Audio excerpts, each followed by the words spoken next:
Queridos irmãos, sejam todos bem-vindos. Mais uma vez estamos reunidos aqui para a série na qual eu leio e comento o livro A Ortodoxia e a Religião do Futuro. Este livro é da autoria do hieromonge Serafim Rus, um monge da Igreja Ortodoxa Russa, já faleceu no início dos anos 80. Ele escreveu esse livro no início da década de 70 do século passado, então, não é? 10 anos, mais ou menos, antes de sua morte, não é? O hieromonge Serafim Rus, ele era uma pessoa que se converteu à ortodoxia já na vida adulta. Ele era um norte-americano de família, eu acho que presbiteriana, mas que passou muitos anos assim, sem estar conectado com nenhuma efetiva, vinculação com a fé cristã de nenhuma das igrejas. Ele passou a ser assim alguém muito interessado por religiões de modo geral, religiões orientais. Um pouco antes de ter se convertido à ortodoxia, ele estava mais vinculado a um estudo sobre o taoísmo. Ele nunca foi um aderente de nenhuma outra religião mesmo, assim, muito firme. Mas era alguém que lia, alguém que tinha interesse, né? Uma coisa muito mais intelectual do que de prática.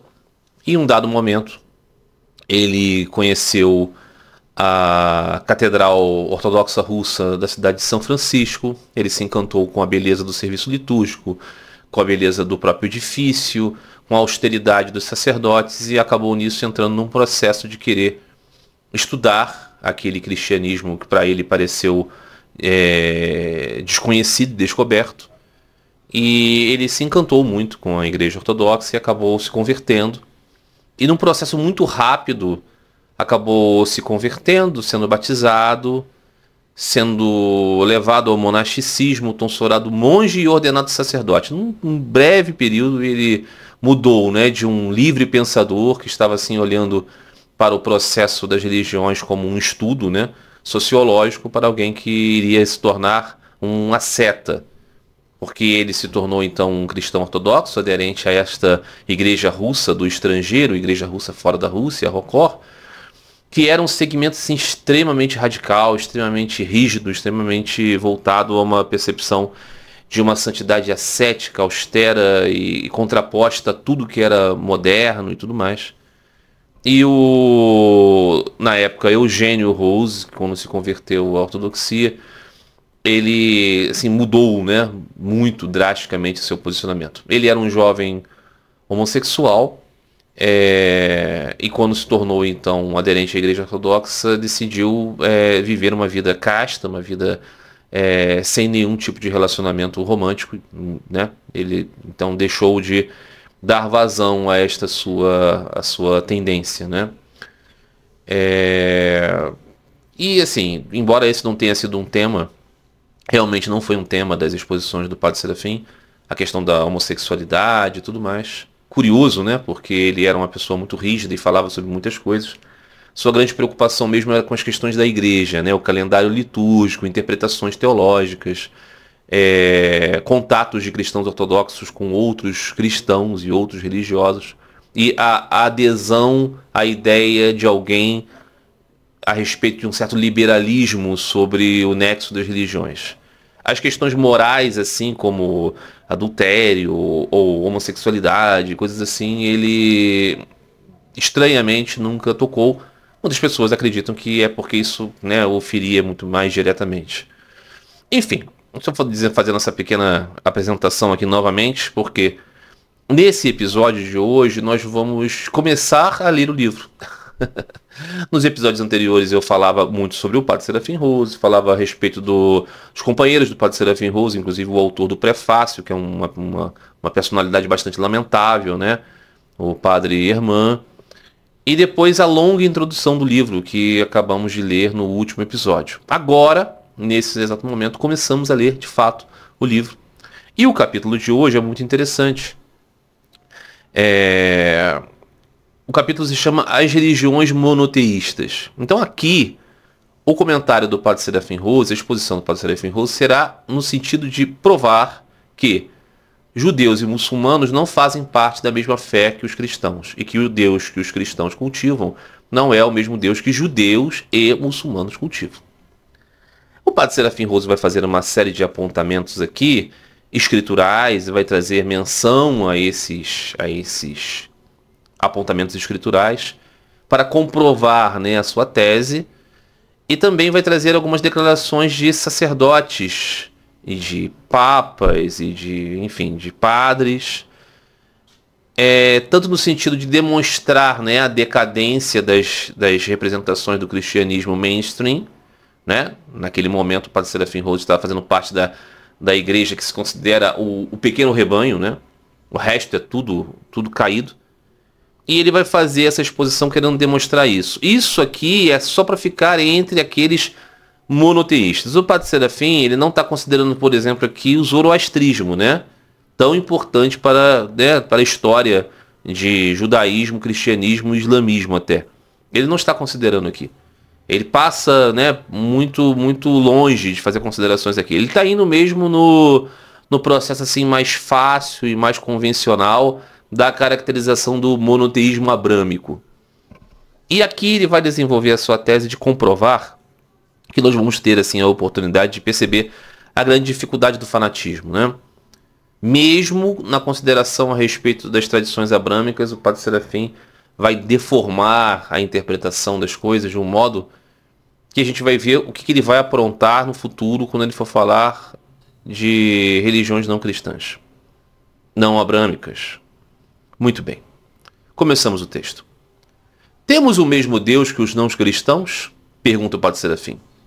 E começa então com uma citação do Papa Paulo VI, feita no dia 11 de agosto de 1970. Segundo aqui o livro, o Papa Paulo VI disse: o povo hebreu e o islâmico e os cristãos, essas três expressões de um monoteísmo idêntico, falam com as vozes mais autênticas e antigas, e até as mais ousadas e confiantes. Porque não seria possível que o nome do mesmo Deus, em vez de gerar oposição irreconciliável, conduza ao contrário ao respeito mútuo, à compreensão e coexistência pacífica. Não deveria a referência ao mesmo Deus, ao mesmo Pai, sem prejuízo das discussões teológicas, nos levar um dia a descobrir o que é tão evidente, mas tão difícil, de que somos todos filhos do mesmo Pai e que, portanto, somos todos irmãos? Essa foi a declaração do Papa. Eu vou voltar a falar sobre isso aqui, mas deixa o padre Serafim continuar o seu desenvolvimento. Na quinta-feira, 2 de abril de 1970, né, ocorreu uma grande manifestação religiosa em Genebra, no contexto da segunda conferência da Associação de Religiões Unidas, entre aspas. Os representantes de 10 grandes religiões foram convidados a se reunir na Catedral de São Pedro. Esta oração comum, entre aspas também, foi baseada na seguinte motivação: os fiéis de todas essas religiões foram convidados a coexistir no culto ao mesmo Deus. Vamos então ver se esta afirmação é válida à luz das Escrituras. Aqui é o padre Serafim dizendo.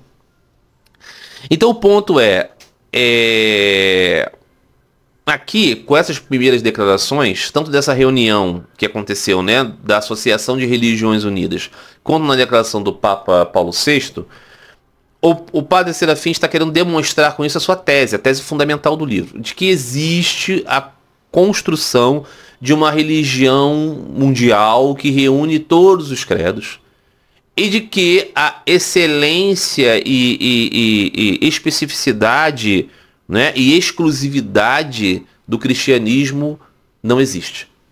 Então o padre Serafim Rhodes está aqui demonstrando que, como o Papa, né, declara que não há uma excelência, uma exclusividade no cristianismo, porque afinal de contas é o mesmo Deus de judeus e muçulmanos, e depois está falando aqui sobre essa declaração dessa tal Associação de Religiões Unidas, que está falando que, segundo eles, as religiões todas foram convidadas a coexistir no culto ao mesmo Deus.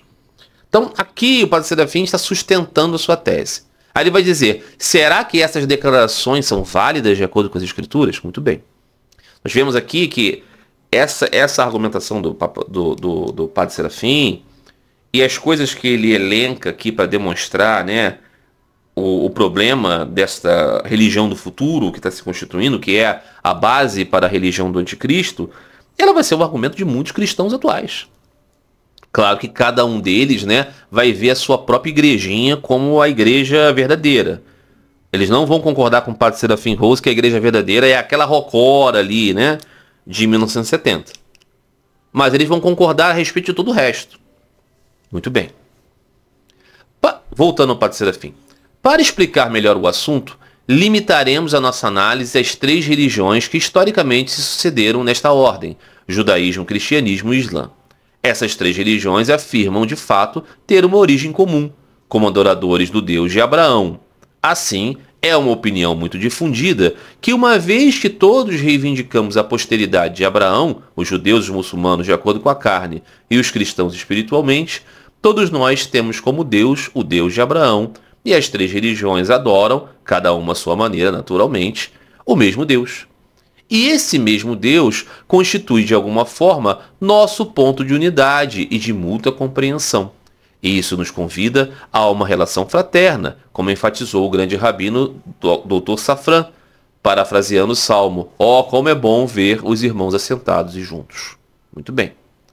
Nessa perspectiva, continua o padre Serafim, é evidente que Jesus Cristo, Deus e homem, o Filho coeterno com o Pai sem princípio, sua encarnação, sua cruz, sua gloriosa ressurreição, sua segunda e temível vinda, se tornam detalhes secundários que não pode nos impedir de fraternizar, entre aspas, com aqueles que o consideram um simples profeta, de acordo com o Corão, ou como filho de uma prostituta, de acordo com certas tradições talmúdicas. Muito bem. Assim, colocaríamos Jesus de Nazaré e Maomé no mesmo nível? Não sei o que um cristão digno deste nome de cristão, né, poderia admitir isso em sua consciência. Pode-se dizer que nessas 3 religiões, deixando de lado o passado, poderia-se concordar que Jesus Cristo é um ser extraordinário e excepcional, e que ele foi enviado por Deus. Mas para nós cristãos, se Jesus Cristo não é Deus, não podemos considerá-lo nem como profeta, nem como alguém enviado por Deus, mas apenas como um grande impostor, sem comparação, e se proclamou Filho de Deus, fazendo-se assim igual a Deus. Segundo essa solução ecumênica, no nível supraconfessional, o Deus trinitário dos cristãos seria a mesma coisa que o monoteísmo do judaísmo, do islã, do herético sabelianismo, antigas heresias, dos antigos trinitários modernos, e não seria de fato as 3 pessoas e uma divindade, mas uma única pessoa, imutável para alguns, ou máscaras sucessivamente mudando, Pai, Filho e Espírito Santo, aqui o sabelianismo, né, para outros, e mesmo assim pretendem que seja o mesmo Deus. Aqui, alguns poderiam ingenuamente propor: ainda assim, para as 3 religiões há um ponto comum. As 3 confessam Deus como Pai. Mas, de acordo com a fé ortodoxa, santa, isso é uma absurdidade. Nós sempre confessaremos glória santa, consubstancial, vivificante e indivisível Trindade. Como poderíamos separar o Pai do Filho quando Jesus Cristo afirma: "Eu e o Pai somos um"? Né? Afirmação no Evangelho de João, capítulo 10. E São João, o apóstolo evangelista e teólogo, o apóstolo do amor, afirma claramente: "Qualquer um que nega o Filho também não tem o Pai." 1 João. Mas mesmo que todos nós chamemos Deus de Pai, de quem ele realmente é Pai, para os judeus e muçulmanos, ele é Pai do homem no plano da criação, enquanto para nós cristãos, ele é o Pai de nosso Senhor Jesus Cristo por adoção. Carta de Efésios, né? No plano da redenção. Que semelhança há, então, entre a paternidade divina do cristianismo e de outras religiões? Então, ele vai concluir. Outros poderiam dizer: mas, ainda assim, Abraão adorou o verdadeiro Deus, e os judeus, através de Isaac, os muçulmanos, através de Agar, são os descendentes desse... Quer dizer, os judeus, através de Isaac, e os muçulmanos, através de Agar, são os descendentes desse verdadeiro adorador de Deus. Aqui é preciso esclarecer várias coisas. Abraão adorou a Deus, não de forma do monoteísmo unipessoal dos outros, mas na forma da Santa Trindade. Lemos nas Escrituras: "E o Senhor apareceu a ele junto aos carvalhos de Mamre, e ele se inclinou até o chão." Gênesis 18, 1.2. Sob qual forma Abraão adorou a Deus? Sob a forma unipessoal ou sob a forma da Divina Trindade? Eu vou continuar lendo isso aqui porque depois eu vou comentar tudo. Nós, cristãos ortodoxos, veneramos essa manifestação do Antigo Testamento da Santíssima Trindade no dia do Pentecostes. A Igreja Russa faz isso, ok? A igreja russa coloca o ícone, né, da visitação de Abraão e Sara, quando 3 homens ou 3 anjos visitam Abraão e Sara. Abrão e Sarai, que viraram Abraão e Sara, são visitados por esses 3 anjos, homens, a qual, evidentemente, Abraão reconhece como o Senhor. Reconhece um entre eles, ou os 3 como... Enfim. Mas esse que é o ponto. Na igreja grega, coloca-se o ícone do Pentecostes. Na igreja russa, coloca-se o ícone da Santíssima Trindade. Isso aqui é muito específico da igreja russa. Há coisas que são específicas da igreja russa. Mas para o Padre Serafim, ortodoxia é a igreja russa. Ok? Muito bem. As coisas que ele aprendeu ali na igreja russa é toda a ortodoxia. Muito bem. Quando adoramos na nossa igreja com ramos representando os antigos carvalhos e quando veneramos em seu meio o ícone dos 3 anjos, assim como nosso pai Abraão o venerou. A descendência carnal de Abraão não tem valor para nós, se não fomos regenerados pelas águas do batismo na fé de Abraão. Então, ele vai continuar com isso, mas o ponto aqui, ele vai continuar numa longa exposição da prova de que Abraão venerou a Trindade. Mas vamos com calma. O primeiro ponto é o seguinte. O Papa Paulo VI está falando que judeus, cristãos e muçulmanos adoram o mesmo Deus, que são filhos do mesmo Deus. E o Padre Serafim Rosa está dizendo que isso não é verdade. Porque os cristãos adoram Pai, Filho e Espírito Santo. E os muçulmanos negam o Filho e o Espírito Santo. Filho, sobretudo, né, como tal. E os judeus, igualmente, negam o Filho. Então, como poderiam essas 3 religiões adorarem o mesmo Pai, se o Pai e o Filho e o Espírito Santo são um? Esse é o desenvolvimento do Padre Serafim. Aí ele está dizendo, mas disse que tanto judeus, quanto cristãos, quanto muçulmanos, são filhos de Abraão, ele é o patriarca, porque ele é o primeiro adorador de Deus. E como ele é o primeiro adorador de Deus e a descendência vem dele, então todos judeus, cristãos e muçulmanos, descendendo de Abraão, são, por tabela, pertencentes a uma mesma linhagem, porque são descendentes desse adorador do mesmo Deus, o Deus deles. O Padre Serafim diz o seguinte, não, porque Abraão não adorou a um Deus Pai, ele adorou um Deus Pai, Filho e Espírito Santo. Qual é a prova disso? A prova disso é a passagem no Gênesis, capítulo 18, não é? Ali no início, né?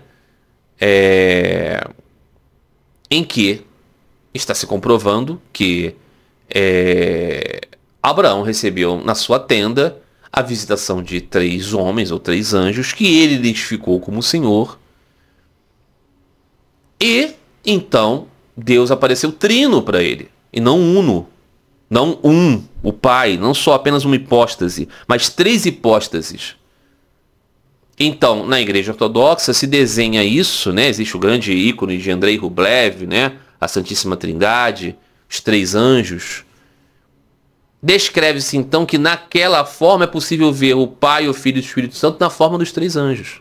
Há diferenças, ok? Do manto aberto, que está segurando na mão e tudo mais. Porque esses 3 anjos ou homens vieram até a tenda de Abraão e Abraão suplicou a eles, suplicou a Deus para que pudesse servi-los, né, na hospitalidade, né, lavar os pés, servir pão, carne, leite.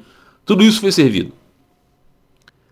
E aqui então, na verdade, nesse momento, Sara também se aproxima, porque Deus diz nesse momento que Sara vai ter um filho, né, embora ela fosse muito idosa, né. Abraão e Sara parecem não acreditar e são repreendidos, né. Há tudo isso. Então, o Padre Serafim Rosa está desenvolvendo essa tese.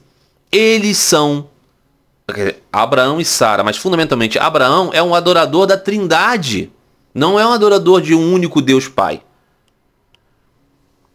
Como vamos continuar nessa leitura do Gênesis, o que acontece depois? Se vocês, meus amigos, lembram, meus irmãos lembram, vocês podem consultar, né, o Gênesis. Acontece que naquele mesmo diálogo é dito a Abraão o Senhor diz a Abraão que ele está recebendo um clamor constante vindo de Sodoma. E que ele vai visitar Sodoma pessoalmente, para que saiba do que está acontecendo. E aí todo aquele diálogo, ele diz que se é verdade mesmo que está chegando até ele, tudo será destruído. Mas então Abraão diz, mas será que não existem lá justos? E o Senhor diz a ele, se existirem um punhado de justos, todos serão poupados.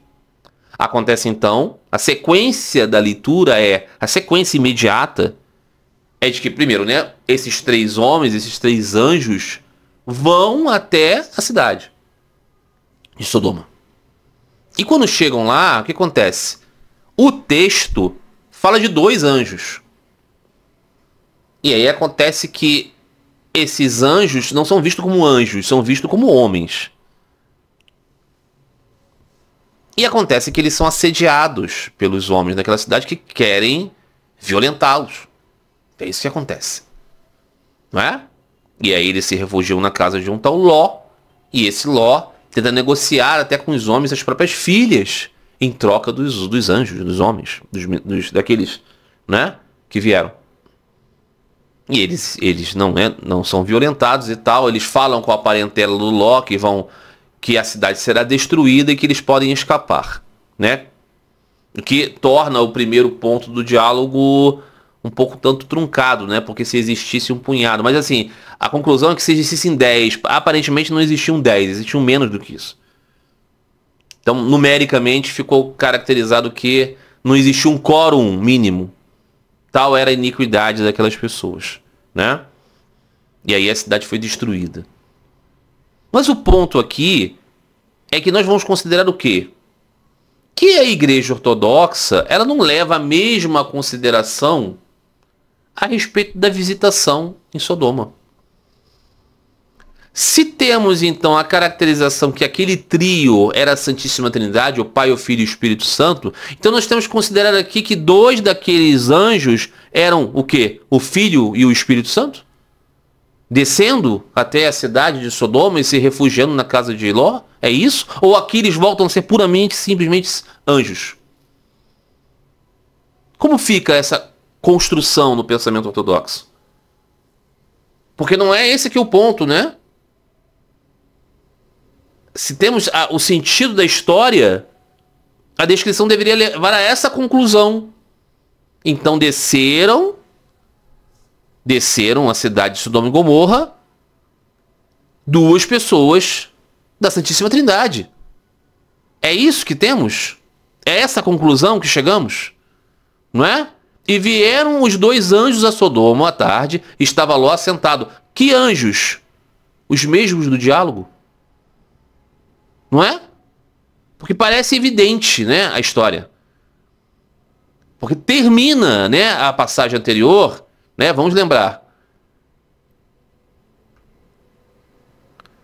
O Senhor fala a respeito de Sodoma.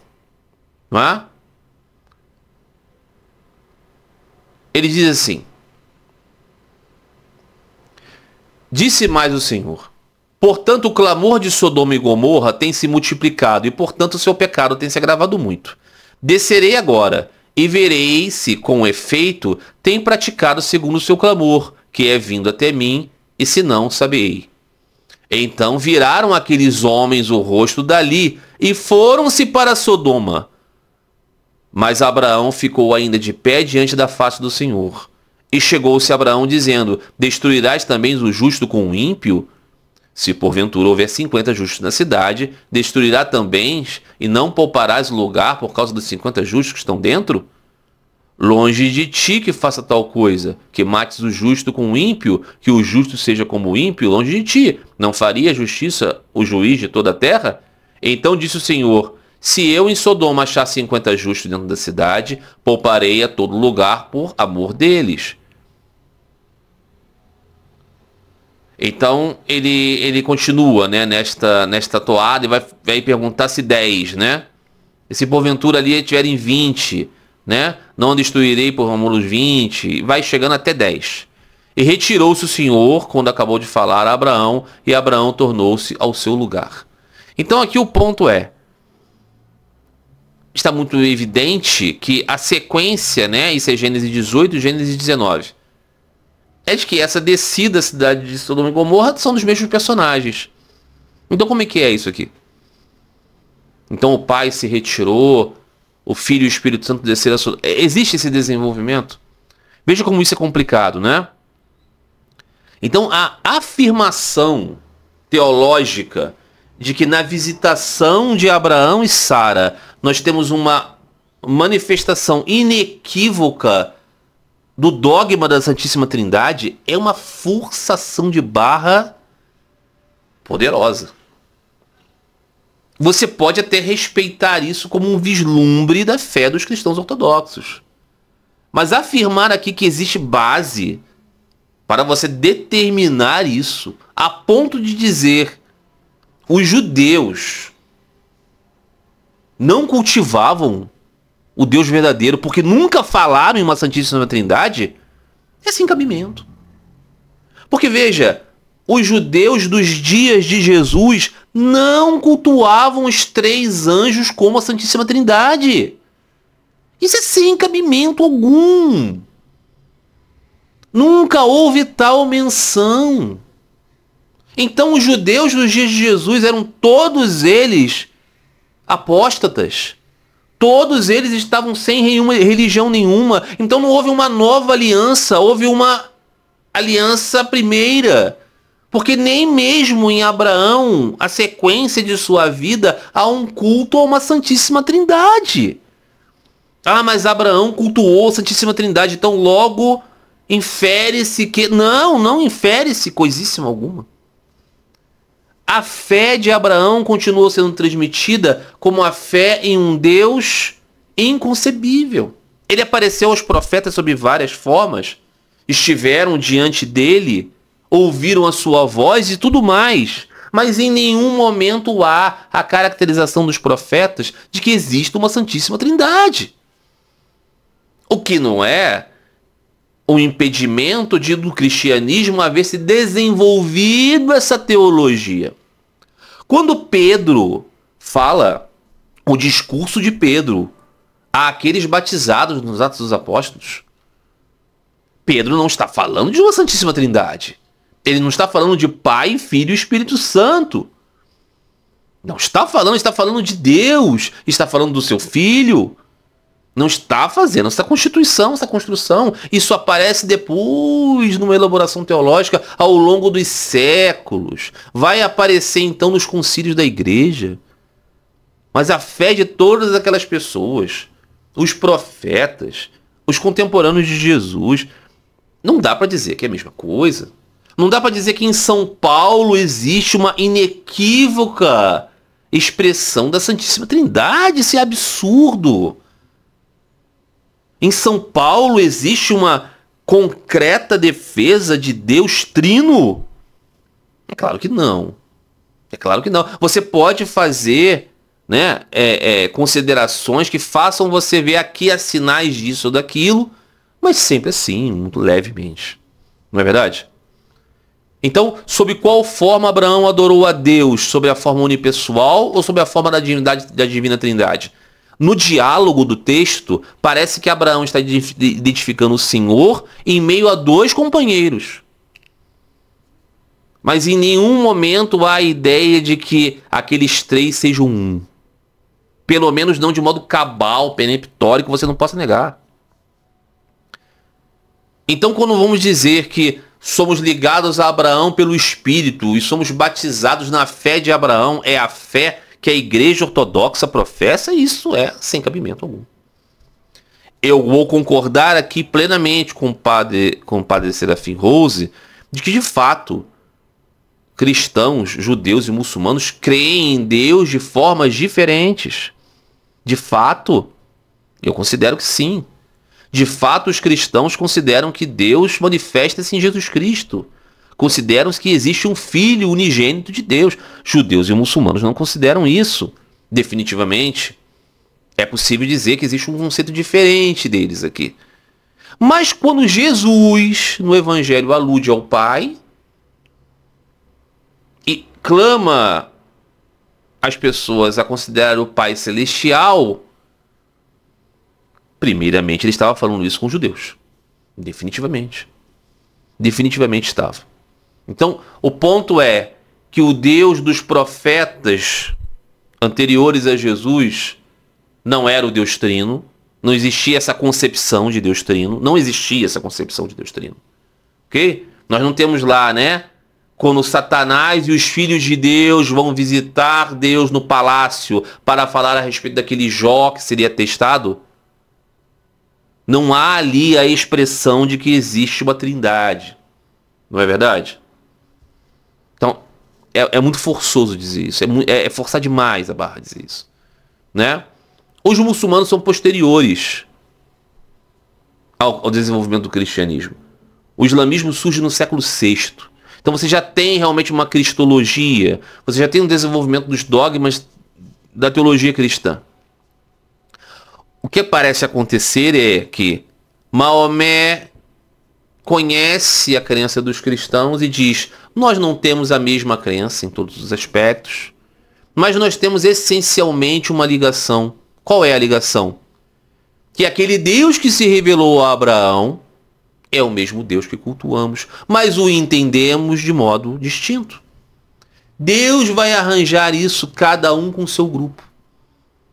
Os judeus vão estar diante de Deus e vão responder a Ele diante daquilo que Deus os entregou. Os cristãos vão estar diante de Deus e vão responder a Deus diante daquilo que Deus os entregou. E os muçulmanos vão estar diante de Deus e vão responder a Ele diante daquilo que Deus os entregou. Esse posicionamento dos muçulmanos, ele é mais razoável aqui.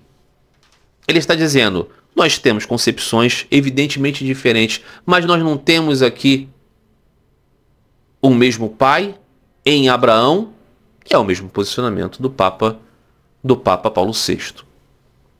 Então, o padre Serafim está defendendo que mesmo os judeus contemporâneos de Cristo já criam na Trindade. Ou os justos. Que os profetas, que São João Batista cria na Trindade, porque cria na verdadeira fé de Abraão. E isso aqui é desonesto. Não é? Basicamente isso. Desonesto. Não tem problema o padre Serafim Rose acreditar na perspectiva do cristianismo ortodoxo. Seria, é inegável que isso é obrigatório que ele acredite. Mas daí ele fazer esta construção mostra o fanatismo dele. Que é um fanatismo... O fanatismo distorce a lógica, não é? Vamos ver quanto tempo temos. Vamos tentar aqui concluir o máximo que pudermos.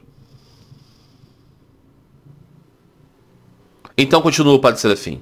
E a fé de Abraão era a fé em Jesus Cristo, como o próprio Senhor disse: vosso pai Abraão se alegrou por ver o meu dia, e ele ouviu e se alegrou.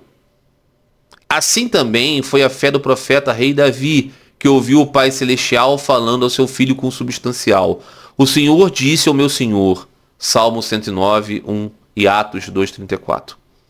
Assim foi a fé dos 3 jovens na fornalha de fogo, quando foram salvos pelo Filho de Deus.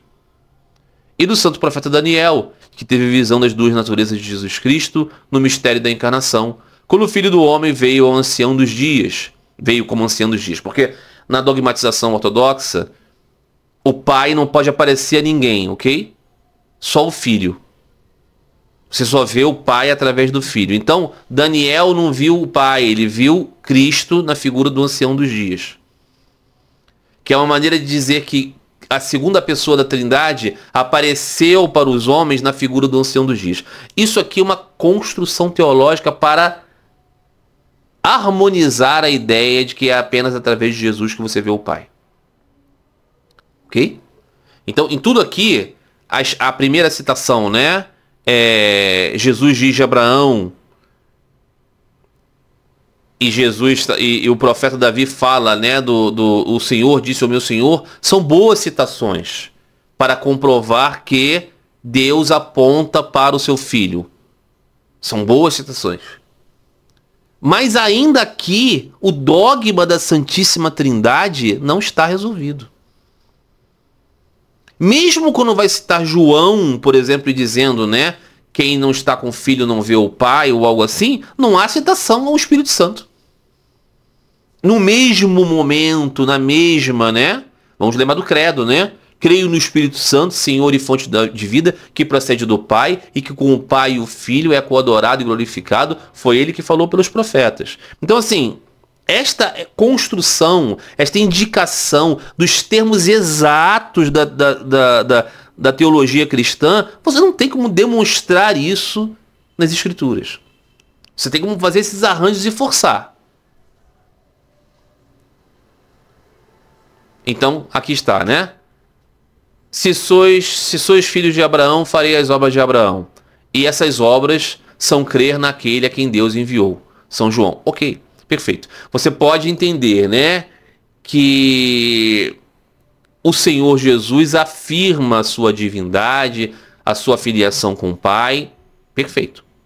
Mas o dogma da Santíssima Trindade, ele não está aqui demonstrado de forma infalível. E mesmo a caracterização de Jesus como filho, na medida em que Jesus descreve isso nos evangelhos, ela pode ser interpretada de um modo diferente da cristologia e da dogmatização cristã a respeito da Trindade. Definitivamente.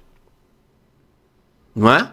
Volto aqui ao discurso de Pedro aos batizados nos Atos dos Apóstolos. Quando ele está falando de Jesus ali, e ele está falando como filho de Deus, você pode ouvir aquilo e não caracterizar a ideia das três pessoas, né, das três hipóstases que são um único Deus. Você pode fazer uma diferenciação em Deus e o seu filho. Pode. Pode fazer. Porque o dogma cristão não é que tenha Deus e seu Filho. É que tem o Pai, o Filho e o Espírito Santo, que são Deus. Esta construção do cristianismo, que é respeitável e que não tem problema nenhum que um cristão a defenda, ela não pode ser exigida escrituralmente por judeus e muçulmanos. Então é razoável crer que alguém encontre um ponto de conciliação na fé em Abraão entre judeus, cristãos e muçulmanos. Isso aqui não é uma traição das palavras do Cristo. Entende? É claro que judaísmo, cristianismo e islamismo são religiões diferentes, são teologias diferentes, definitivamente. Mas não é possível ver esses pontos de conciliação para o Padre Serafim Roso, não. Não é? Então aqui ele vai falar bastante sobre essa questão da conexão, né, entre judeus e muçulmanos e a relação com Abraão. Eu acho aqui um pouco desnecessário, porque a gente vai entrar na mesma linha de ideia, né? Ele está querendo provar, né, escrituralmente que não. Então ele vai dizer, não, de modo algum temos o mesmo Deus que os não cristãos têm. A condição essencial para conhecer o Pai é o Filho. Quem me viu, viu o Pai. Como dizes tu, mostra-nos o Pai. Não crês que eu estou no Pai e o Pai em mim? São João 14, 6, 9. Nosso Deus é um Deus encarnado.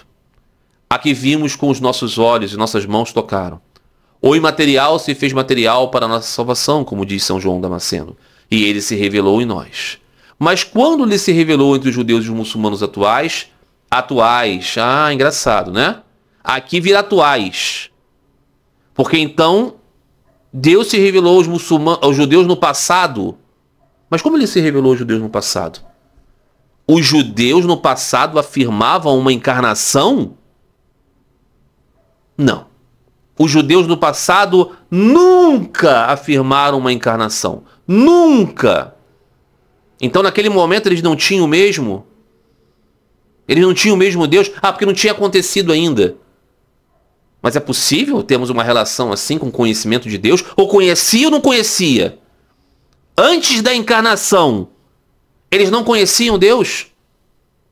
Porque nós conhecemos um Deus encarnado, que nós vimos e tocamos.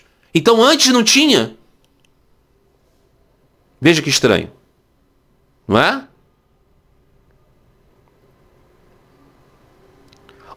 Muito bem, então ele diz, né? Mas quando ele, Deus, se revelou entre os judeus e muçulmanos atuais para que possamos supor que eles conhecem Deus. Se eles têm um conhecimento de Deus fora de Jesus Cristo, então Cristo se encarnou, morreu e ressuscitou em vão? Não. Eles não conhecem o Pai. Eles têm conceitos sobre o Pai. Mas todo conceito sobre Deus é um ídolo, porque um conceito é o produto de nossa imaginação, uma criação de um Deus à nossa imagem e semelhança. Para nós cristãos, Deus é inconcebível, incompreensível e imaterial, como diz São Basílio Grande. Para nossa salvação, ele se tornou, na medida de que estamos unidos a ele, concebido, descrito e material pela revelação do mistério da encarnação de seu Filho. Ou seja, para o Padre Serafim, todas as concepções a respeito de Deus que não forem aquelas da teologia cristã são imaginações. Então, quando vemos aqui que no Gênesis, Abraão disse ter visto Deus. Vamos ler. Vamos ver o Gênesis. Não é?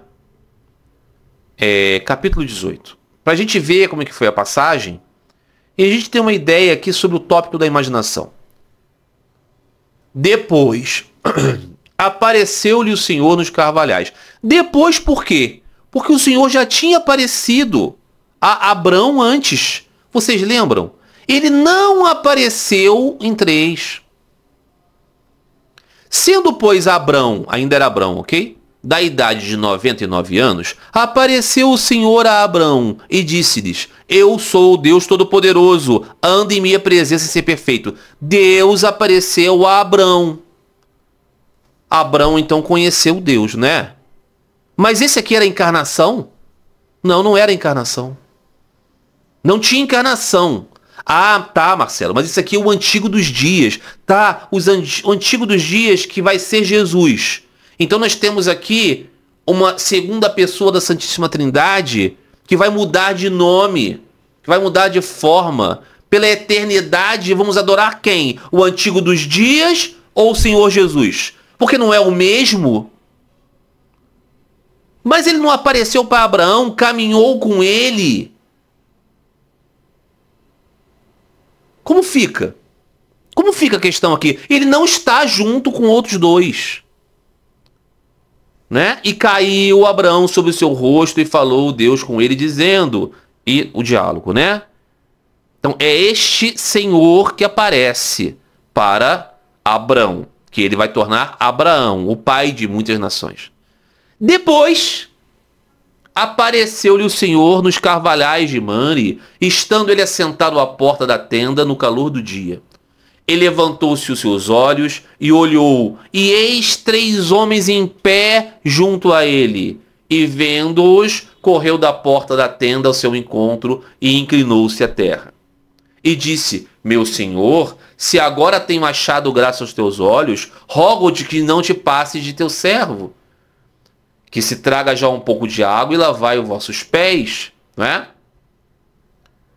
Os pés do Senhor. E recostai-vos debaixo desta árvore. E trarei um bocado de pão para que esforceis o vosso coração. Depois passareis adiante, portanto, por isso, chegaste até o vosso servo. E disseram assim, faz como está dizendo. Ou seja, houve uma permissão, né? E Abraão apressou-se em ir ter com Sara, a esposa dele. E disse: amassa depressa 3 medidas de flor de farinha e faze bolos. Ela foi fazer uma comida rápida ali.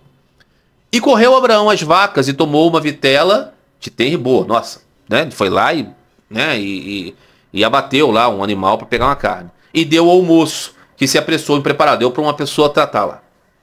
E tomou manteiga e leite, a vitela que tinha preparado, e pôs tudo diante deles. E ele estava em pé junto a eles, debaixo da árvore, e comeram.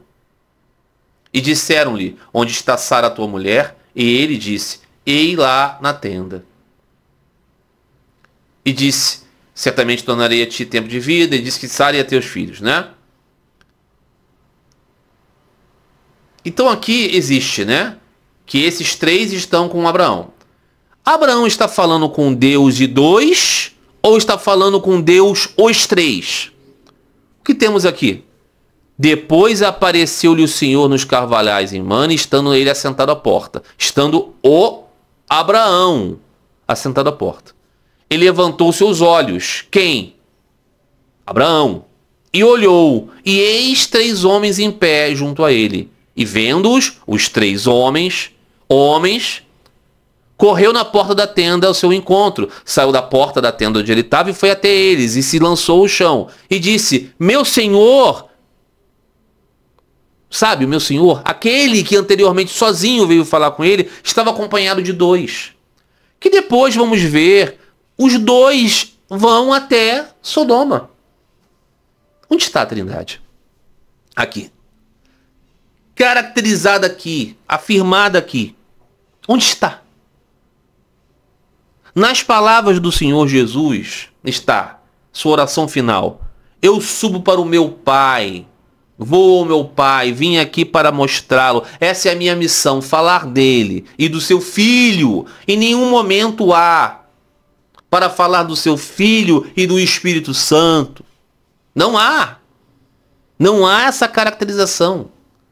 Rogo a ti, Pai, que tome conta deles. Não há caracterização do Espírito Santo. Depois isso vai se concebendo. Teologicamente falando, é um desenvolvimento muito complexo. Então aqui a gente vê aqui como a visão do Padre Serafim Rose, ela é, pela sua dureza, pela sua intransigência, ela ultrapassa o zelo ortodoxo. Ela vira uma desonestidade.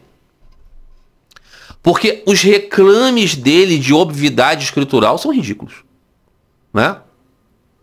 E ele vai terminar aqui com uma oração do padre Vassili Sacas. O padre Vassili Sacas, ele foi um sacerdote que a igreja do exílio gostava muito porque ele era um apologeta da questão do calendário litúrgico.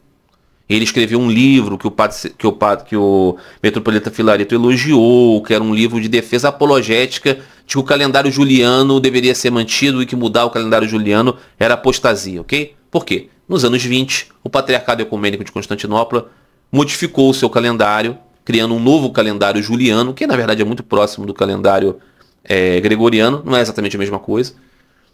E as igrejas, houve cismas nas igrejas da Grécia, nas igrejas, né, onde isso foi imposto, né, nas igrejas da Bulgária, na igreja da Romênia, houve um cisma muito importante. Na Grécia e na Romênia foram cismas fundamentais. E a ROCOR apoiava fundamentalmente a posição desses veterocalendaristas.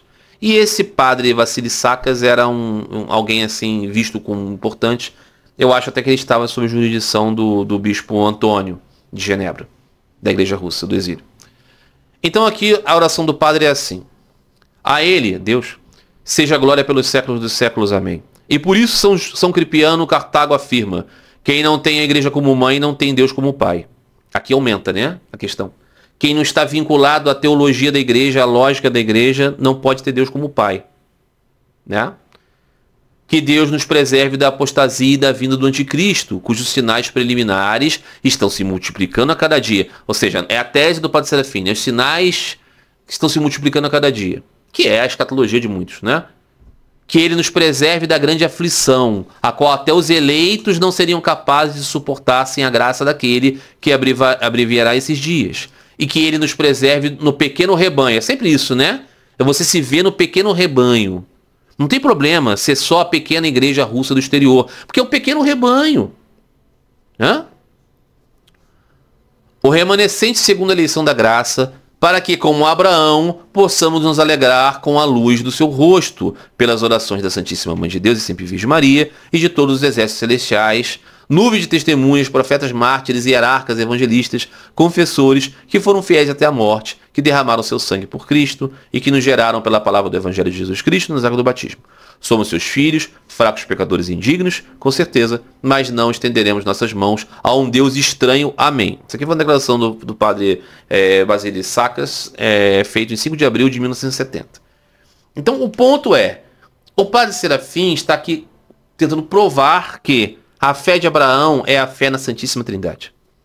Abraão adorou a Santíssima Trindade, então ele cria em Deus Pai, Filho e Espírito Santo. Isto é falso. Falso. Não houve a transmissão de Abraão de que Deus, o Deus de Abraão, Isaac e Jacó, é o Deus Pai, Filho e Espírito Santo. Não aconteceu. Não aconteceu. Não havia por parte de toda esta descendência essa compreensão. Isto é uma leitura posterior deste evento para caracterizar que haviam sinais no Antigo Testamento da dogmatização cristã. Então, quando você olha para judeus e muçulmanos e diz que eles não têm a fé de Abraão, é só picaretagem. Eles não têm a fé de Abraão. Não tem. Porque Abraão já era trinitário. Durma-se com um barulho desse, né? No próximo episódio. O poder dos deuses pagãos. O ataque do hinduísmo ao cristianismo. E aí a coisa fica boa. Vemos, né? Padre Serafim vai nos dar um material bem interessante para refletirmos sobre como não pensar, para que não sejamos estúpidos, para que não sejamos desonestos, para que não sejamos ímpios, no sentido concreto da palavra, né? Impiedosos, não é? E assim possamos seguir com mais clareza para contemplar esses textos, cada um dentro de sua tradição, não há nenhum problema, cada um tem a sua crença, a sua própria interpretação, mas daí a deformar o entendimento a ponto de jogar todo mundo que não seja você no lixo, não dá. É isso, meus amigos. 51 minutos, bastante tempo já. Eu espero que vocês tenham gostado desse vídeo. Acompanhe os vídeos anteriores para que tudo não fique meio sem sentido. E que possamos continuar aqui na próxima semana com a leitura desse livro que agora começou e vamos seguir de um ritmo mais dinâmico. Um grande abraço a todos vocês. Até a próxima semana. Fiquem todos em paz. Fiquem todos com Deus.